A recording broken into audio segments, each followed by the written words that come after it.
Hello Australia, welcome to episode 742 of The Couch, and happy Easter to everybody out there. Thank you for your company. Hope you're having a hopping good day and lots of Easter eggs, and remember, quantity matters. Eat as many as you can. On the show today, let's get on with it.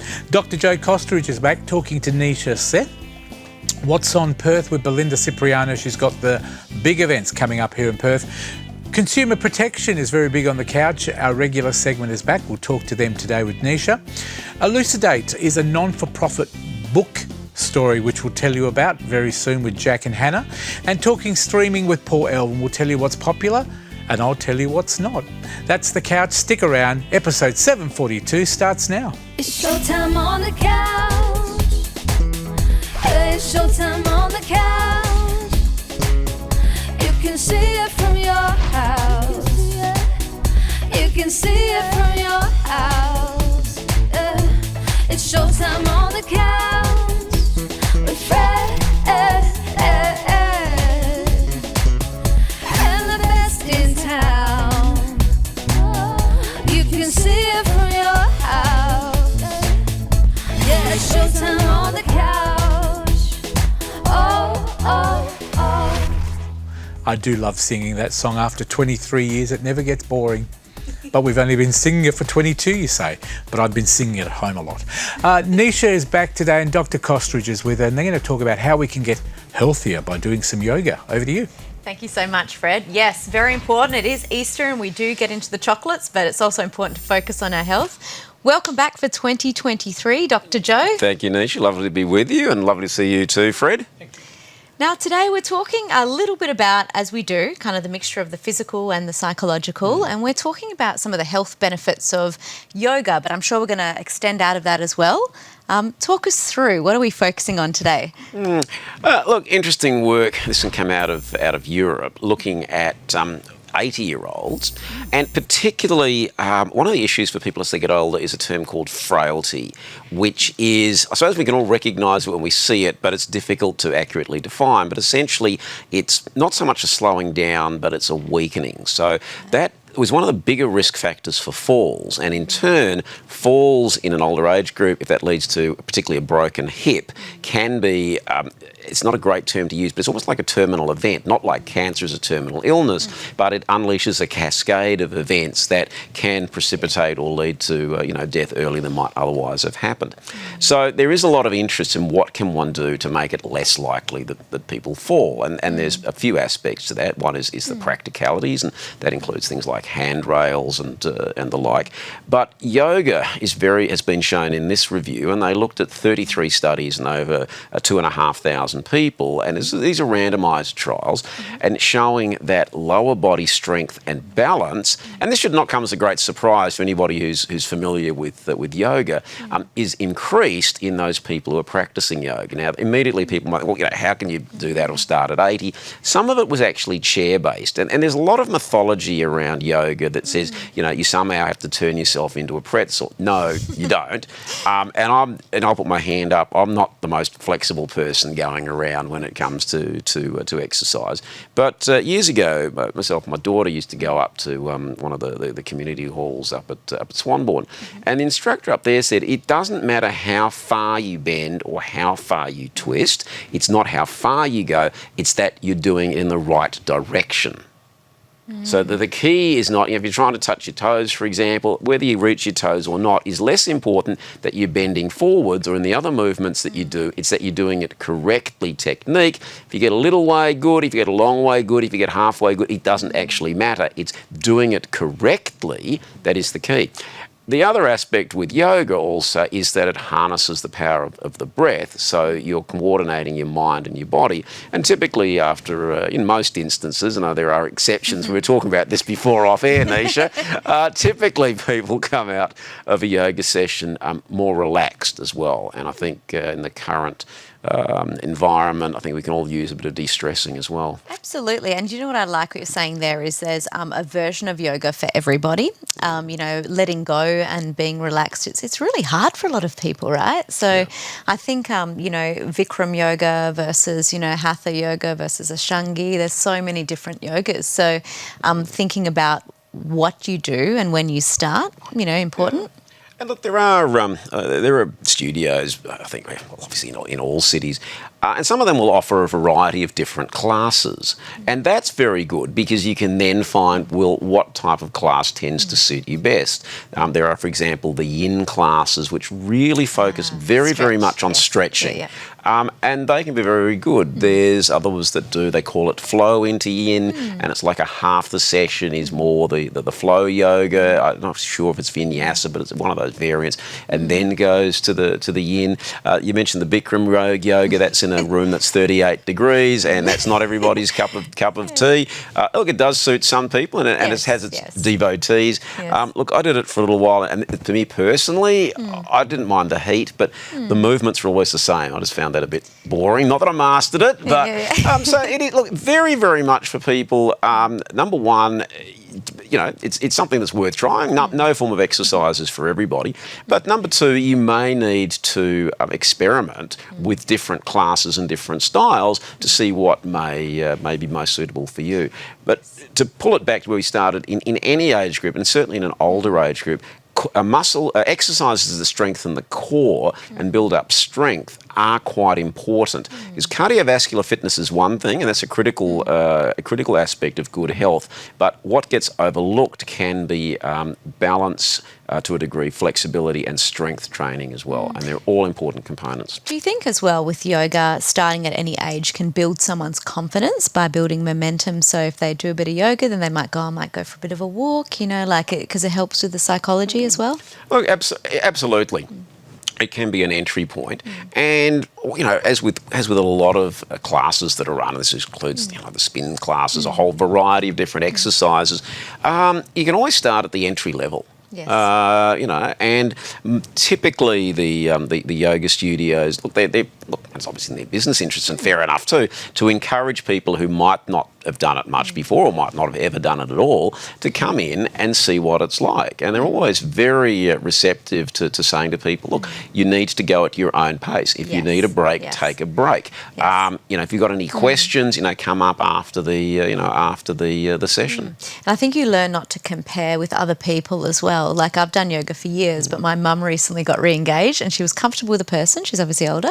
But the second part is looking around and going, am I doing, you know, what the other person's doing versus, hey, they've given me 4 versions. Let me just do the version that I feel I can do, right? Yeah. And really in a yoga class, because it does start with the breath, really, and it can be easier said than done, but really, you shouldn't be interested in what anybody else is doing. They're doing their thing, and you are there to do your practice.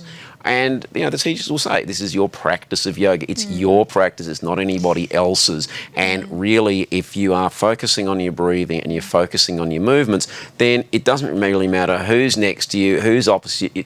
It should be of no interest to you. So you really, and that's part of the discipline, is switching off the mind. So it's easier said than done, though, right? But that's the practice of yoga. Oh, look, I think yoga is phenomenal, like a really great opportunity. How can, what else would you have for tips? Because I think some people are sitting there thinking, I would like to start yoga if they're a little bit demotivated or not motivated yet, probably a better way to put it. What kind of advice do you have for them? Look, I suppose it's ultimately it is about making a start. There's always going to be people who are, and to get back to, it's not about comparison, but, you know, if you really want to look in anything you do in life, there's always going to be people who you might perceive as being better and worse than you. It doesn't actually matter. Yeah. All that matters is it's you and you're having a go. Look, for some people, Tai Chi is another option. Pilates, obviously it's different to yoga, but has its similarities in that it's also developing core strength and often lower body strength. Yeah. You really just be prepared to find what works for you, and also be prepared to accept that, number one, maybe the first thing you try is not the preferred thing, but number two, maybe you need to try a few times before making that final decision. Perfect. Thank you, Dr. Joe. You always ground us and give us some good, insightful tips.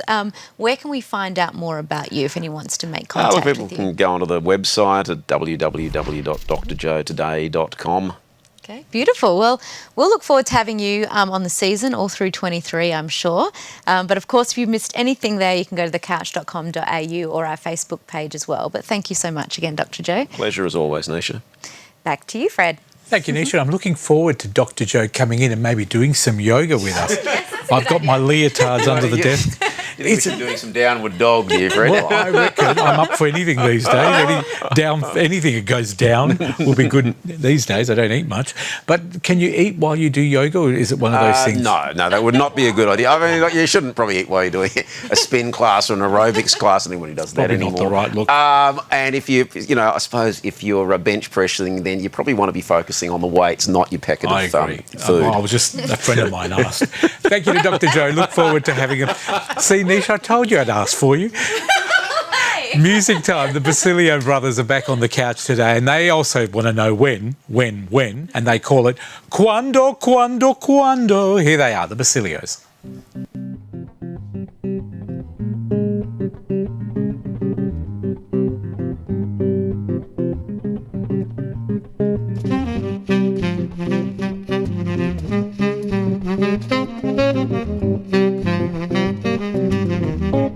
Tell me, when will you be mine? Tell me cuando, cuando, cuando we can share a love divine. Please don't make me wait again. When will you say yes to me?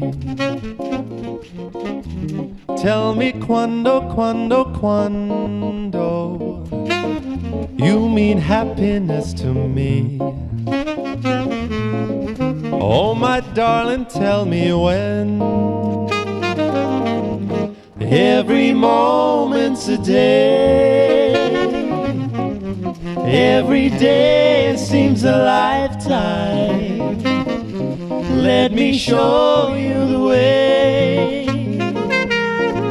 to a joy beyond compare. I can't wait a moment more. Tell me cuando, cuando, cuando. Say it's me that you adore. And then, darling, tell me when.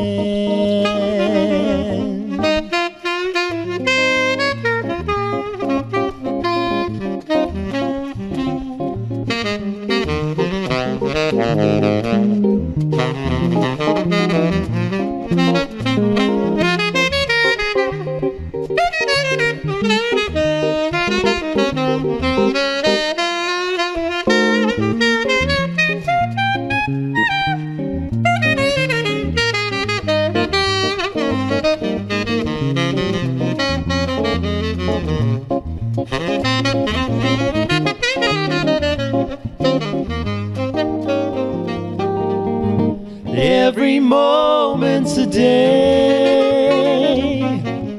Every day seems a lifetime. Let me show you the way to a joy beyond compare. I can't wait a moment more. I can't wait a moment more. Tell me cuando, cuando, cuando. Tell me cuando, cuando, cuando. Say it's me that you adore. And then, darling, tell me when. And then, darling, tell me when. Oh, my love, please tell me when.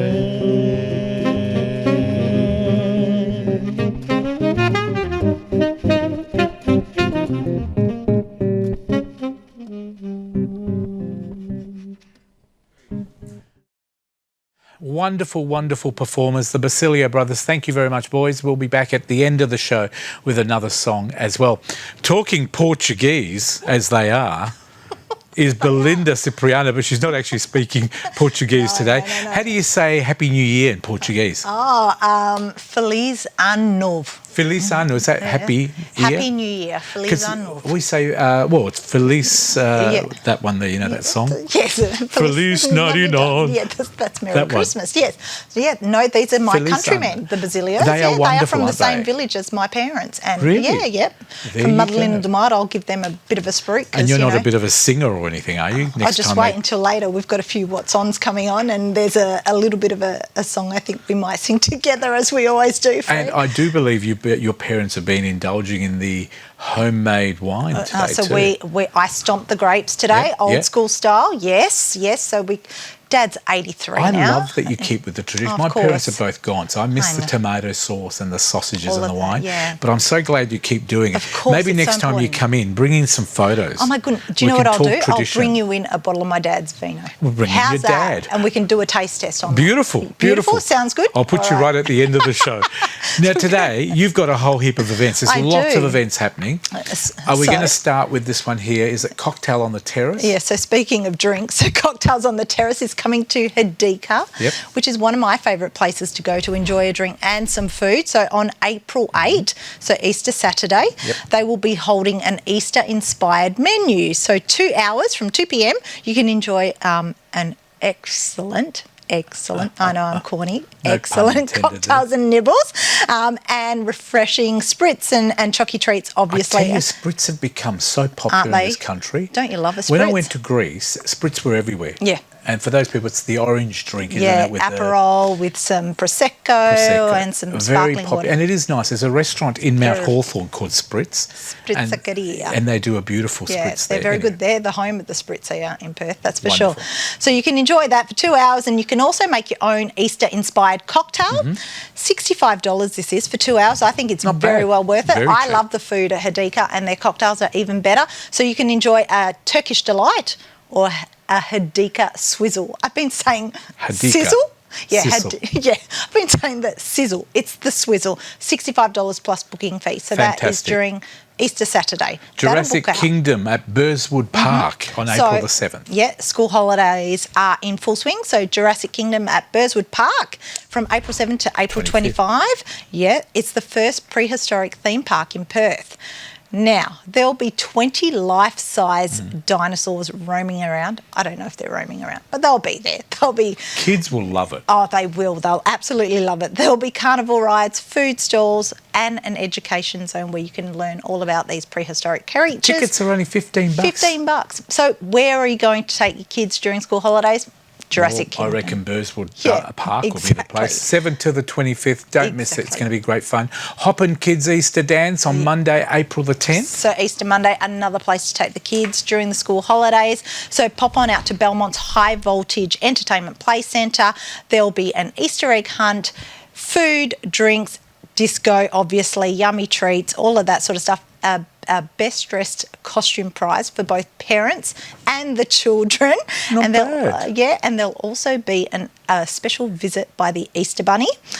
Tickets are $22 for the children. So why do parents only pay $5 just to get them to come as Yeah, well? to get them to come along. Now, the children's does include food, and the parents will have to buy their food. Well, so that's this reasonable, I is it. think. So $5 for the adults, $22 for the children, and you can Love visit it. Eventbrite for those tickets. Fantastic music in the park celebrating the Noongar season of... Jeren. yeah, they do Jeren. So pronounce that on Jeren Saturday. season, which is April and May, so particularly autumn, So obviously. what's that all about? So this is held by the City of Bayswater, held at Robert Thompson Reserve in Naranda. You can learn a little bit about the Noongar culture, our beautiful Noongar culture, and of course hear some beautiful tunes. Pack a picnic or enjoy one of the food trucks that'll be out there. It is free, it is for the family, and you need to visit the City of Bayswater website to And for I more wish we information. could get Tina Arena on the show. Stop it, She stop is it. amazing. I spoke to her once. Did you? Yes, on Instagram. Because she used to follow a lady called Nonna Paulina in Melbourne. Yes. Is not Paulina still alive? I'm not sure. We haven't I'm not heard sure. from I her haven't for a seen her while, for a while. neither, She's yeah. probably become a millionaire star. Yeah, right. But She Tina was. Arena paid her a visit. Did she And really? She said, "Do you recognise?" She goes, "I sort of remember you from somewhere." And then she goes, "Oh, Tina Young Arena." Talent Time. Yes. Young Talent So Time. Tina's Tina. where I remember Young Talent Time, Young obviously, but Talent she's an Time. amazing singer. Who do you remember from Young Talent Time? I remember. Tina Arena, Joey Peroni. Oh, Joey Peroni. Johnny Young. Big spunk. Yes, Johnny Young, obviously. Who's the guy that sang, who went off with Liberace? Not off with Liberace. No.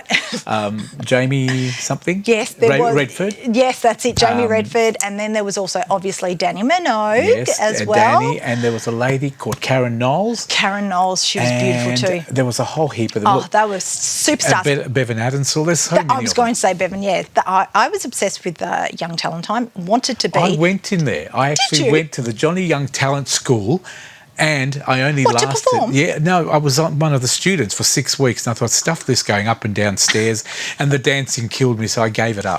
Oh my goodness, I gave Fran. it up. That's a great story. Yes, I didn't I know know. that of you. Thank you. Oh, okay. Well, anyway, Tina Arena, one of the greats from Young Talent Time and one of the biggest Aussie superstars to come out of that show, is performing at the Fremantle Prison Beautiful. in its courtyard. Beautiful surroundings. Couldn't we though. thought of a better place? No, but in the courtyard, it's Oh, going good. to be stunning. They're I love not that locking location. up. It is beautiful. Now, you can enjoy hits like "I Need Your Body," "I Got to Have Your Body," Oh, and what's the enough. other one? What's The other one is I'm in chains. Heaven help my heart. Gee, you're really into Tina Arena. I love Tina I Arena. do too. Now, you can listen to her in tune On Spotify. It's probably better than us singing on it. Sunday, April 30 at the Fremantle Prison in its Fantastic. courtyard. Tickets are $122. The gates open at 5:30 and you can enjoy local beverages and food and, of course, beautiful Aussie hits by Tina Arena. Christina not by... Aguilera had a song about the dog days, but I believe the dog days are out. Yes, going on to our next one is Dog's Day Out happening on Sunday. April the 30th? Again, Yeah, April Rushton 30th Park. at Rushton Park. Yep. In Kelmscott, not Mandurah, because there are two. I had to Google that. So take your favourite furry pet out. Now, I do have a furry pet. Her name is Madalena. Hello to Madalena. Hello, She's Madalena. very beautiful. She's so cute. I love her to death. Anyway, take your family out. You'll enjoy bouncy castles, face painting, food and drink stalls. Fantastic. There'll also be dog training groups, rescue groups, and a dog wash service if your little pooch needs a little Beautiful. bit of a wash. The day starts at 10 a.m. Just a disclaimer, if you're taking your dog out, please keep it on a leash. And That muzzle is- it if it's going to bite people. And they can enjoy the perfect Wonderful. the Oh, perfect I got it. day out. Oh, is that the time? Ballet ballet to Broadway. Are you going in this? We'll be playing Yeah, at I His know. Majesty's I'm Theatre gonna- on Monday the 5th. I'm going to pop my toe in, maybe. You reckon your toes are probably, imagine me doing it. You'd have to catch me. Your back would be gone. Ballet to Broadway is playing at His Majesty's Theatre on May 5th and onwards. So enjoy a collection of 3 of the iconic ballet works, including Raymonda, Yep. Act 3, Who Cares, and you might need to help me say this, Pas des Deux. It's Yeah. French from Sylvia. Yeah, a good Italian man speaking how would French. you say that? Choreographed by George Balanchine. Pas Dux. Pas de Dux. Yeah. Anyway. Choreographed by George Balanchine, award-winning artistic director Yep. of the Finnish National Ballet, Javier Yep. Torres, and WA Ballet's own Aurelian Scanella and Sandy Delasalle Scanella in their 10th. Sounds fantastic. I know, 10th Great event. anniversary. Now, you've got an extra one. I We haven't got do. on the screen. I know Yeah. we're running out So of time, but from that's April okay. 20, the Norfolk Hotel are holding a dinner, WA Sustainable Seafood Dinner. April Sustainable 20, seafood. 6:30 as part of their new Dinner on the Deck series. Enjoy a feast of WA seafood from Albany Akoya, Fremantle sardines, Mandurah crab, Augusta abalone, Exmouth prawns. Better than Albanese. Yeah, Shark Bay cuttlefish and Geraldton crayfish. I know we're Wonderful. on a timer. How's that book going? It's going good, but I just want to say this Yep, is go for it. $120 Is that all? inclusive of wine and beer. So With the put me food, up. with the Yeah, seafood. with the food and with books going great. I'm going on a book tour next month, which is exciting, over to Melbourne and Sydney. Oh, so that's well all done. going What's the good. book called? Well, Frankie and His Fantabulous Football. The Check Adventures it of out. Frankie and Do you know His where you can actually get it on that website? Tell us what it is. Absolutely. So it's belindicipriano.com. And it's going really well, almost sold out. So very Well exciting done. stuff. Thank you very much, Belinda. It is always a pleasure to have you Always back. a pleasure to be back. And we'll brush up on the Tina Arena songs and we'll perform one together in the next show. We'll do that duet. Have a great Easter. Thank you. Happy You Easter too. to you. Happy and Easter. Happy we'll be back Easter. with more of The Couch right after this. Thank you.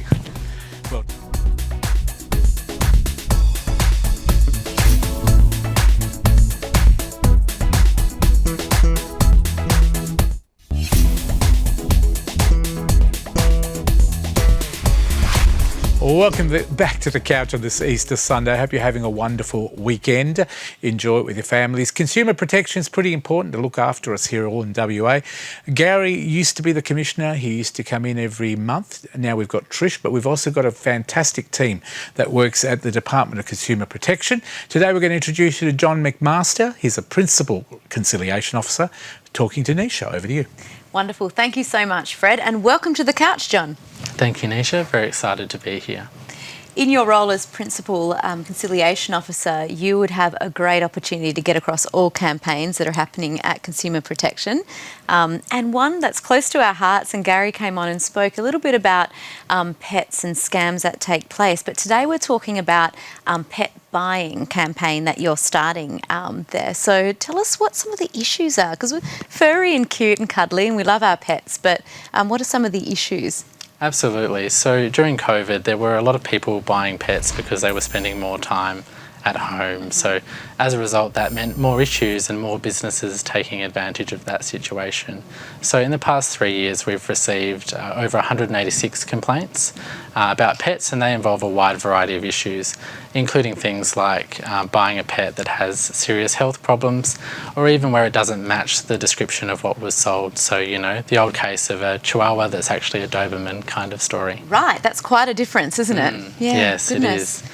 Yeah, so is this because people are buying pets online, not physically going out, obviously, during COVID to see the pets as well? Yeah, I think it's a combination of both the increased demand for pets and the fact that more people are buying things online now. So they're not taking the steps of actually going to see where the pets come from to really verify, you know, who the parents are and have they been raised in a good condition before they buy them. Because they're just like us, right? Subject a little bit to our upbringing and want to go to a good home as well. So in terms of the role that you've played at Consumer Protection, what kind of steps are you sort of suggesting in terms of being able to move forward? So this is your new campaign, right? So yes, it what is. does that actually Yes. look like for people who would like more information? So our new campaign is an animation that features Betty the cat and Barney the dog. Betty and Barney. That's cute. Yes, and what they're doing is they're trying to help empower buyers to understand what their rights are in the Australian consumer law when they do buy a pet. And it's also helping breeders to understand what their responsibilities are, and that's really as a result of this increasing amount of complaints that we're getting about this issue. Good. So I guess trying to put some sort of regulation around an area that previously has not had much. Yeah, so the regulations have been there for a long time. I think the difficulty has been that people don't really see pets as falling under the consumer law, because when we think of consumer law, we think of something that you buy from a shop, like a fridge or a television. But the reality is that it also applies to your pet that you're buying as well. Yeah, okay. So part of this campaign is obviously getting about the community and starting to present this information. What does that look like? Where are you going to be and what are you going to be doing during this time period? Yeah, so the campaign is currently live on our Facebook and Instagram accounts as well. So the Facebook page is Consumer Protection Western Australia. And the other aspects of the campaign are engaging with businesses that are involved in the selling of pets. So that's an ongoing area of work that we're doing. But I think most importantly, the role of consumer protection in this campaign is to try to support people when issues do come about. So you can imagine it's a very trying time when someone buys a pet, they bring it home and, for example, it suffers serious health problems. Yes. And that's something that we can assist with. So we will try to work between the consumer and the business and try to find a viable pathway forward. And that's the conciliation role that you play, but we all know that there's also, I guess, further steps that can take place if there has been any challenges in that. Is that correct, internally? Yes, definitely. So the first step is usually conciliation, so trying to find a reasonable way to resolve the dispute. So, for example, if you have bought a pet and it suffers major health issues, you may be entitled to a refund and even compensation for any vet bills that you have incurred. Okay. So, of course, if that can't happen through conciliation, there are other steps that can be taken through our enforcement function. Great. So what do you recommend for people, like, before they buy a pet? What are some of the things they should do? Yeah, so the first thing, which is really important, is to do your research. So to just make sure that you know who you're buying from, where they are based, and the kinds of pets that they're upbringing. And that comes back to what we said earlier. So taking the step to actually go and see where the pet comes from, and if possible, view the parents and just make sure that they are the right type of dog that you're looking for example. Yes. The other thing you can do is just to be really mindful of not buying online, because that's where a lot of scams can occur, particularly when people don't want to go on a long wait list. They want the dog now, so there can be that pressure to pay that money online. Preying and you on might the never see that vulnerability. again. Yeah, Yes, goodness absolutely. me, gosh, that's such a challenge. Definitely. So there are some dates floating around Pet ID. Talk us through, is that a part of this campaign as well, in terms of sharing some of the information about, what you can and can't do, etc.? Sorry, that's a different campaign. Oh, it's going to be on our next campaign. Yeah, That's sorry. okay. That is my fault. Yeah. Don't need to apologise. You can tell why he's a conciliation officer. He's very, very kind. So Yes. anything left on this topic, because this is an important one, because a lot of people buy pets for presents and for Christmas, etc. Okay, definitely. I think the most important message is, if you do run into issues when you do buy a pet, is to try to talk to the seller straight away. So try to work out what can be done. So for example, if there are health issues, that might mean trying to talk about who's going to pay for the vet bills and the ongoing costs and what you can do moving forward. And lastly, if you can't resolve it, that's where Consumer Protection can help. Okay. So get in contact with us, and we will do everything we can to support you through that process. Beautiful. That's perfect, John. Okay, we have topic 2, which we always have 2 to 3 topics. Very exciting. What are we talking about next? Yes, so up next we're talking about the exciting ID Care program, which essentially is taking cyber trucks to 20 different locations across the state to educate people about cybercrime and how to avoid scams and things like that. Okay, yeah, I literally went, ooh, pet, connected to. Actually, I'm a psychologist and not in DMS. So in terms of that campaign, tell us a bit more. So you have various locations. They're going to come up on the screen shortly, I'm sure. But what do we expect as an audience member? Yeah, so the key message here is that the WA state government is partnering with ID Care to really make sure that the message is getting out to the community that cybercrime and scams is on the rise, and that these scams are becoming more and more sophisticated. So what that will look like is visits to 20 different locations across the state, and that cyber truck will go to those I can see it now on the locations. screen, beautiful, yeah. Yeah, and the goal there is really to engage with the local community in a way that's going to work for them. So a lot of effort has gone into tailoring the education package to suit the needs of that community. Yeah, wonderful. We can see those dates there. Did you want to talk us through? Yeah, so the first lot of visits is in the southwest, which will be between the 3rd and 9th of April. And after that, it comes to Perth between the 24th and the 28th of April. So there will be a presentation on the 27th of April at Consumer Protection at 140 William Street. That's a free event as well that anyone can come to. Great. And after that, it goes up to the Midwest and Gascoyne between the 1st and 3rd of May, onto the Pilbara between the 15th and 22nd of May, and then up to the Kimberley and so on. Brilliant. So great opportunity for the community to engage. And if by any chance anyone can't make it to any of those, where can they find out more information? Absolutely. So for more information, you can come to our website, which is www.consumerprotection.wa.gov.au, or you can give us a call. Our phone number is 1300 30 40 54. John, you've covered all the topics so comprehensively today. Have we not covered anything in particular that you wanted to mention? No, Nisha, I just will end by saying if you do experience any issues, please do contact Consumer Protection and we can help. We certainly always feel very safe on the couch and we have you on and we talk through the latest in terms of what to watch out for, etc. Thank you so much. We'll look forward to having you on ongoing, I think every month, right, Fred, for the next season. And of course, if you missed any of that, of course, you can go to thecouch.com.au or our Facebook page. Thank you so much, John. Take care. Great. Thank you, Nisha. And keep on Great to be here. conciliating. You're very calm, good Absolutely. energy. Back to you, Fred. Thank you very much, Nisha. While we've got 30 seconds spare, I was just going to say I scored you and John. John, I gave you a 10 for your performance today. Nisha, you only got a 9 because there was only that one mistake, but I'm sure we'll smooth it out by the next one. Thank you for coming in today, John. It's wonderful having Consumer Protection back. And if you've got any questions that you would like us to maybe put to Consumer Protection, just write to us here at The Couch through our website and we'll pass that on. It is thecouch.com.au. Happy to pass that on to Consumer Protection and then we'll get some answers for you as well. We'll take a break. Coming up after the break, we'll talk about a great book story and how you can get involved. See you then.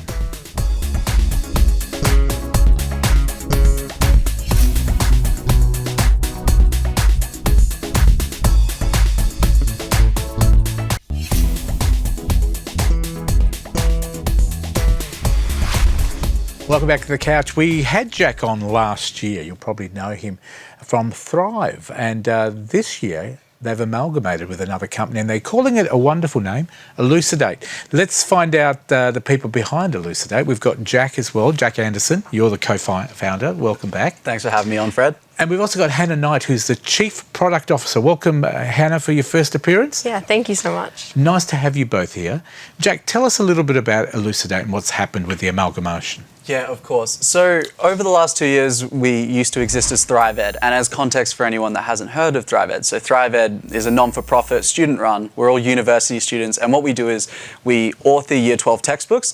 And for every 2 that we produce, we donate a 3rd textbook. We use the sales and the proceeds to donate a 3rd. What kind of people do you help with by doing that? Yeah, so we help a lot of Year 12 students. In particular, students from higher socioeconomic backgrounds purchase our textbooks, and then students from lower socioeconomic backgrounds are on the recipient end. So they receive free donations and free textbooks for their high school studies. So is it like recycling those books? Is that how we're looking at it, or are they brand new books? I wouldn't call it recycling. No, it definitely is brand new books. So the beauty of selling these books is we use the profits and we're able to print some more and give them out as fresh books. I get what you mean. So basically the profits that you get from selling those books, you're able to use to produce books for people who can't afford the books. Definitely, Fred. Fantastic. And with the merger since being formed as Elucidate, the reason that we merged with another local non-for-profit is we wanted to build an online presence. We wanted to have an online platform so that young people from all across Australia and all across the world could receive free online content and videos for their subjects. So this has been incredibly successful. We now have 45 student volunteers, over 12 subjects on the platform and currently supporting 80,000 students in the year. Students. So yeah, it's incredible to see how much further beyond we've gone and are still planning to go. Well done. Hannah, thank you for coming in today. Hannah Knight, of course, Chief Product Officer. What does a Chief Product Officer do at Elucidate? So I look after the textbook stream of the organisation, so just making sure that we're getting things done on time, organising what books we're doing in the future. So primarily at the moment we've been doing STEM subjects, but we're hoping to expand that in the future. But I also look after regional trips. We've just completed one in Southwest Western Australia. So what do you do when you do a regional trip? Give me an example of your time frame and what do you do while you're there? Yeah, so we've only done one and it was really successful, but we went down for about 5 days, just drove around. It was a bit of a road trip to all the different schools. We just went to we stayed in Busselton, but we went around Manjimup, Pinjarra, those schools. Yeah, in the southwest. But we're hoping to go to a lot more places. And what is the purpose of the trip? What do you hope to achieve when you do these rural trips? So I'm sure a lot of people know that kids in regional areas are a bit more disadvantaged when it comes to their education. So it's been really good to give the books in person to some of the kids, have chats with them about where the books came from, who wrote them, and just give them an extra resource to help them at school. What a wonderful system you've got and what a great program. Now, Elucidate has got some new books as well that we're talking about today. Tell me about those. Yeah, so our most recent production off the ranks is the Maths Methods Unit 3, and this was an incredible effort by around 20 volunteers at our organisation. So this covers the first half of Maths Methods in Year 12, a subject that a lot of kids have predominantly struggled with. And what we're focused on is engaging the student-friendly nature of our books. Everything's super informal, the problem sets are really simple and easy to follow, the colours are there, and it just serves as a book that I wish I had in Year 12. So who puts together the books and the material? We do. We write it all, we design all the diagrams and put in hundreds, if not thousands of hours to put these things together. Well done. And they are very good. I mean, that's the whole thing, students doing it for students. Yeah. So it's wonderful. I'll show you the other two books as well. We've got chemistry. They weren't my best subjects, I must say. More media, law and art. But what's this one here? So yeah, that was our first publication, Chemistry Unit 3. That's being used across many schools Is that why it's in the WA. thickest book so far? Yeah, it was pretty tragically thick, unfortunately, and I don't think a lot of students love us for that, but we wanted to cover everything and give them as many problems as possible. So these books here for Year 12 students, aren't they? Yeah, we primarily focus on Year 12 And of because course. that's when it really matters, I think. And this is Chemistry 4. Is this the last of the books? Yep, that concludes the chemistry Set. set, and yeah, it's used in many schools across Western Australia, and we've actually kind of just hit a key metric of selling 1,000 copies in total, so it's been really cool. What a wonderful achievement. What are you working on apart from the books? Are there other things that you're working on, and can people get involved and people help you out? Absolutely. Well, at the moment, we're expanding on all fronts. So we've got 45 volunteers. We now have people like Hannah, who are a chief product officer. So now we have videos. We're producing video content for all the different subjects out there to really kind of have that student-to-student interaction. And again, we're building the online content across all the subjects in Year 12. So we're getting over to the HASS subjects at the moment and getting into history. So when you say online, does that mean rather than have the books physically, you can actually look them up online? That's all happening? Yeah, so all the platforms available freely, and we have so many incredible volunteers writing the content so that other kids can just look at the content and learn from it. Now, how can volunteers get involved? Do you need some volunteers in different fields? Hannah? Yeah, we're always looking for volunteers. What sort of background would you have to be a volunteer so people out there know? We really want students that have graduated recently because they have like a fresh perspective on the unit, and also obviously have done the subject. And mainly university students. But other than that, we've taken students from a wide variety of different degrees, universities all across WA. So I'm assuming we're going to move past chemistry in the future, and you're going to be doing a lot of different subjects. Yeah. History, geometry, you might even do food science, who knows, media. Maybe one day, Fred. I think I'd have I to can see the expand my scope. horizons. Look, I know it's a big job. You guys are doing a great job. You're helping so many people out, and we'd love to wish you all the best. If people want to get more information or maybe get a hand on some of the books and get some help from you guys, where do they go? Yeah, of course. So I guess you can probably find us on our social media platforms, Elucidate, just type it in anywhere, or you can go to www.elucidate.org.au. We're currently looking for as many volunteers as possible, so if you're just out of school or maybe you're a parent and you know your kids need to get involved in something, feel free to just look at our website and apply online. Hannah, what does it do for people to become volunteers? Why do you reckon they should become a volunteer? What's the benefit? It was a really, really good experience for me. I think sometimes getting into uni can be difficult, but I found a really nice community in our group. We get to work on something meaningful together, which is lovely. We write every week. We have groups, we do socials. It's a really great community. It's a great team building by the sounds of it. And also you're doing something great, making friends and helping the community and helping so many students out there, because during COVID people did it tough. People are still doing it tough with the cost of living. And I think you guys are doing a wonderful job to help those students that can't help themselves sometimes. So well done. Thank you, Fred. We'll have you back because I want to see what's happening in the future. And like you said, you're expanding all over Australia soon. Yep, that is in the plan, so I'm sure we're going to have plenty of stories to tell in the future, Fred. Well done. Elucidate, of course, Jack and Hannah are part of the team. They'd love you to be part of it.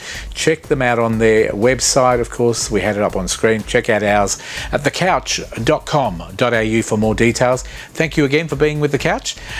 After the break, Paul Elwin joins us. He's talking streaming, what's hot or not.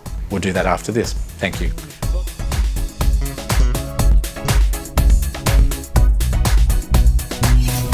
Connect with The Couch online through Facebook, Instagram, and YouTube.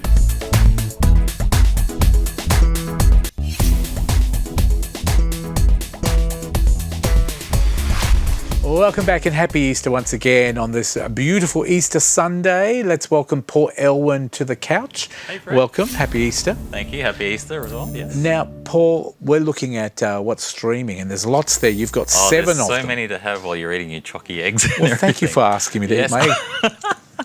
There's a lot of shows, and some are like finishing up, some huge shows, and a few really interesting shows are starting up as well. The first one we got, Barry, yes, one of my favourite shows. Barry's on Stan. This is the 3rd and final season. It's actually written and by, and the main actor in this is Bill Hader, formerly from SNL. He's normally known for his comedy, but in this one he is dramatic. He is a former assassin who finally, for some weird reason, thinks that acting is actually the way out for him. So for him, he throws everything into the world of acting and tries to get into acting, but obviously his past and what he used to do as a sort of, kind of criminal person all comes back to him. But this is huge this season because, spoiler alert, he gets caught and he's in jail, and this is him trying to deal with this. This is the final series. The final series. This is on Stan, so this is coming up soon. Next month. This is Barry with Bill Hader. Well done. Now, this is great, but Succession's been plugged lots. They've been promoting it lots and lots. Huge. This started back in 2018. This is also the final season for Succession. This is huge. They're not the Murdochs. They're the Roy family. They own like a huge media empire, and the dad, Logan Roy, he's going to be standing down. Who's going to be next in line? He's got 4 kids, 1 from a previous marriage, 3 from his current marriage. Amazing. His kids. My favourite kid is Roman, played by Kieran Culkin. Why is that? He's a wisecracking. Okay. He just says the stupidest things. But also, an Australian actress, Sarah Snook, plays his daughter, Sarah Snook? Siobhan, aka Shiv. She's amazing in this, and she nails the accent so well in this. A lot of British actors, but she's an Aussie actor in this one. They're all doing the American accent. So all of this is coming to a huge head now, where it seems to be that the kids who were fighting against each other are now partnering up and actually throwing it at their dad, competing with the dad in quite a few things in this final season of Succession. Drama. It's out now, and it's every week, new episodes for Succession. Fantastic. Of course, the final season as well. Yep. Now, let's have a look. What have we got there from Stan? Is it From? Yes, From. Is that what it's called? Yeah. Do you remember a show called Lost many years ago? Yeah, the guy with the Lost plane was and- the water cooler kind of show, because everyone would be like, hey, did you see the last episode of Lost the other day? And everyone would talk about it. From is by the same producers, but this one isn't as convoluted as Lost. From the makers of Lost. The executive producers. This one isn't as convoluted as Lost. It's about, you ever go down a road in the country and then all of a sudden you end up in a spot and you have no idea? Various people from around the US have gone down a road and they've ended up in this weird limbo kind of town. They can't escape from this town.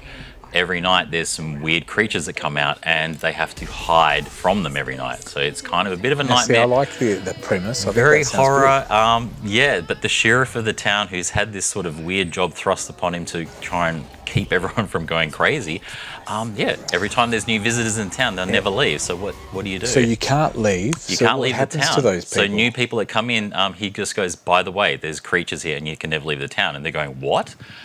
And that's what the whole And is thing... it true? It's not a true story. It's all like written. No. I mean, is all it true that fantasy there are horror. creatures and all that type of Yes, thing? in this one there's creatures and they show them as well. But it's been okayed for a second season, which is coming up this month Wonderful. as well. So that's on Well, Stan. how many series did Lost go for? Lost went for about like Has 6 it or ended? 7. So this has a potential to keep going for a while. But obviously the good thing is they do answer a few questions. And it's called From. Yep, just From. From. F-R-O-M.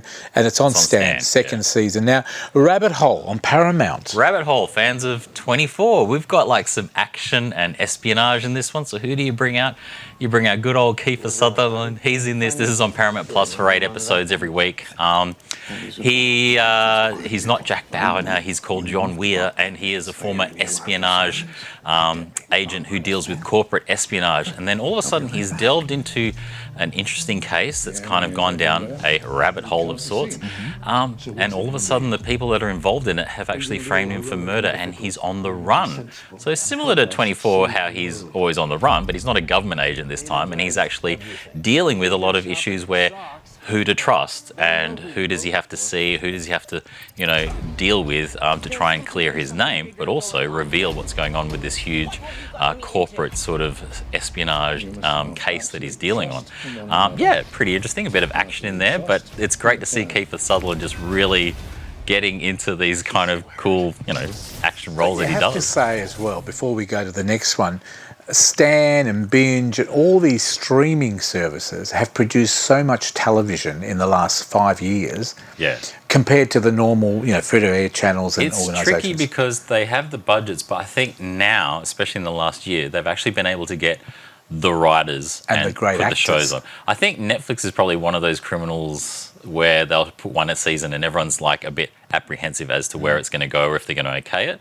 But ones like Stan and Binge, which is Foxtel, seem to be concentrating more on better writing to try and get more seasons out of shows, which I think it's great. I think it's look, huge. Stan's doing incredibly well for 9, and of course Binge for Foxtel. Great spin-offs there. Yellow Jackets for Paramount Plus this is as well. another huge one. Yellow Jackets. It's this. Is it Paramount Plus? Yeah, Paramount Plus. Paramount Plus. Second Yeah, season. that's another. It's huge. It's weird. It's kind of like Lord of the Flies mixed with Desperate Housewives. What happens is there's two kind of situations. The very first situation is you have a soccer team, girls soccer team. They finally go to States. They travel on a plane. The plane crashes in the wilderness. All of a sudden, it's like Lord of the Flies. They're all going tribal. And then there's weird stuff happening. There's like Blair Witch stuff happening. There's actually weird occult symbols and animals start acting strange. And they're trying to deal. And you don't find out how they survived yet. It's sort of dragging that part of the story. Flash forward, the survivors that you know of are actually living their usual stereotypical suburban wife lives. But there is a few things in the background when some people try to find out what's going on in the past. And here I thought was a commercial for I'm a Celebrity, Get Me Out of Here. Yeah, it's scary. This one's scary because like it's how they're dealing in the wilderness. Wow. But then flash forward and it's dealing with like them taking care of business in a way. And we've got some amazing 90s actresses. We've got Juliette Lewis and Christina Ricci in this. She is scary as her Fantastic. character. Do you think some of them should be movies and they're just extending them into series? It's kind of like they go like it feels like they could do it as a movie, but then they go, no, these characters are so much fun. Similar to Let's expand Succession. it. Yeah. These characters are so lovable, and they go, we could write these characters like all day long, and they do that. Fantastic. The Last of Us, we've heard this one a lot too. All right, so this Binge, is and this is like, the first season. This is the whole thing. Like Pedro Pascal, he's amazing. Everything he does. I mean, he did Narcos and Game of Thrones. So this one is Last of Us, which is based on the Sony PlayStation game. You probably played it back in the day on the PlayStation 3, and then it got reissued 4 and 5. Last of Us deals with the whole pandemic situation, end of the world thing. So it's not zombies, it's actually from fungus from plants. And this whole season, you can binge the entire thing now on Binge, The Last of Us. It's pretty cool. It's basically the tale of Joel and Ellie, a dad who lost his daughter at the start of this whole pandemic situation. This whole apocalypse situation, and Ellie, who seems to have an ability to be resistant to it. But is she the next step of getting over the whole situation with the fungus, the spores, pandemic, or should she just live her life as a regular human, or should she actually be the savior of all of this? And they deal with a lot of people on the way. It's a bit of a road trip. Yep. But yeah, you meet some amazing characters on this one. Very dramatic. Catch it on Binge, the first season, and there's a lot said about The Last of Us. Probably one of the it's biggest hits, I think, this year. Probably my favourite computer game to story, because they've actually expanded on the story really well. Now, this one's got an interesting name, The Mandalorian. No, it's The Mandalorian. Mandalorian, and this is is Pedro it? Pascal Okay. again. Everything he touches turns to gold, and he's... Third season. There's a third season of this one, and the usual sort of Disney fare. This is every week. This is Star Wars. This is Mandalorian. We've got some cool people coming back in this one. Great suits.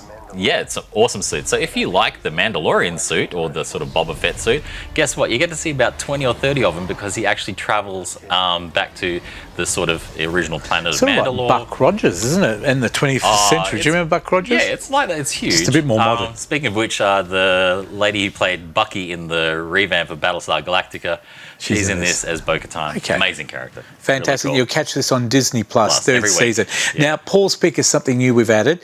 What's your pick for this My week? pick, if you get a chance to watch it, and it's kind of weird, but it might be for fans specifically of That 70s Show. What happened was Netflix picked it up and said, well, let's expand on that. There was another show called That 80s Show. We won't talk about it. It's so bad.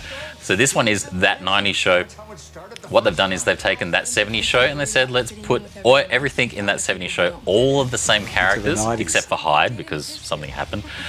And all of the characters are back into this in the 90s, but we get to see what happens for them for a little bit, but it's mainly about their grandkids. And so Eric Foreman, his daughter, is in this, and she's having a summer break, but it's mainly the grandparents parents, Eric's parents that deal with everything.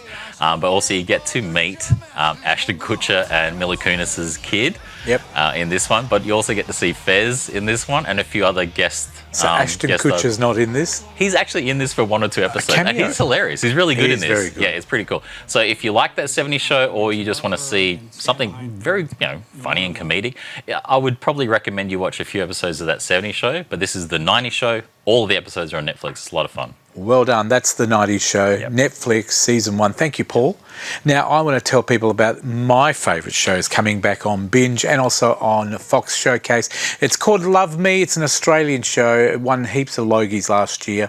Series 2, it returns on Fox Showcase, as I said, in Binge, April the 6th, 2023. Support them. They do a great job. There's only 6 episodes, and I think you'll love it.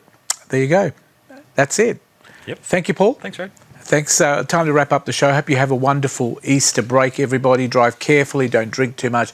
Eat heaps of Easter eggs. You're going to have one of these, Paul? Yes, I will. Thank you. And we'll see you next week on the couch. Thanks for your company. Can I just say to you as well, some great news coming up very soon. Very soon for those people in Melbourne.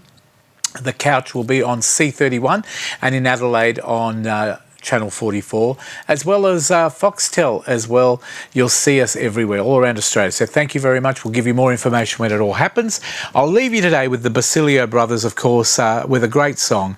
And they're finishing the show with That's Amore. That's what we have for this show every week. Lots of amore, meaning love. Have a great Easter. Thanks to all the crew. We'll see you next week. Bye-bye. In Napoli, where love is king, when boy meets girl, here's what they say.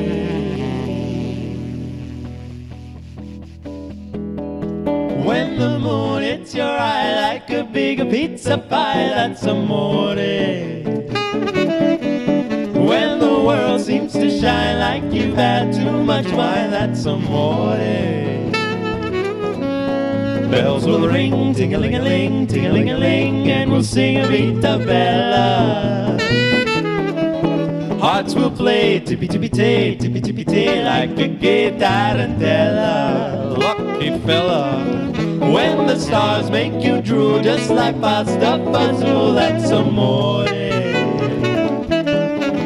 When you dance down the street with a cloud at your feet, you're in love. When you walk in a dream, but you know you're not dreaming, signore. Scusami, but you see, back in old Napoli, that's amore.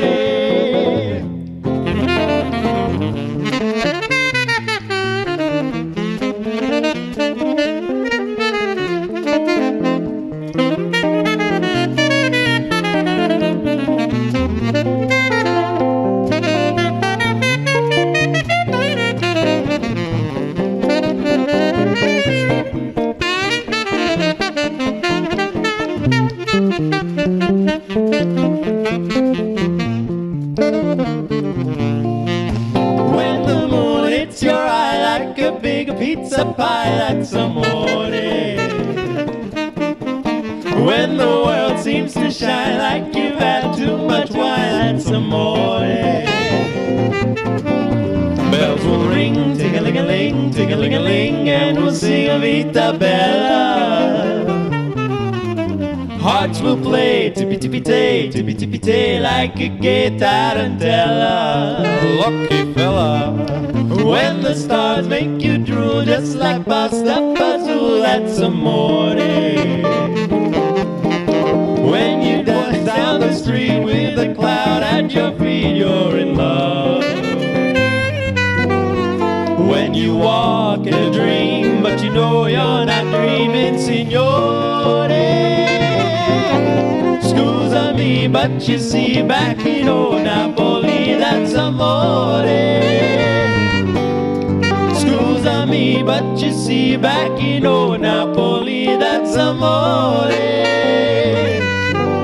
Scusami, but you see, back in old Napoli, that's amore.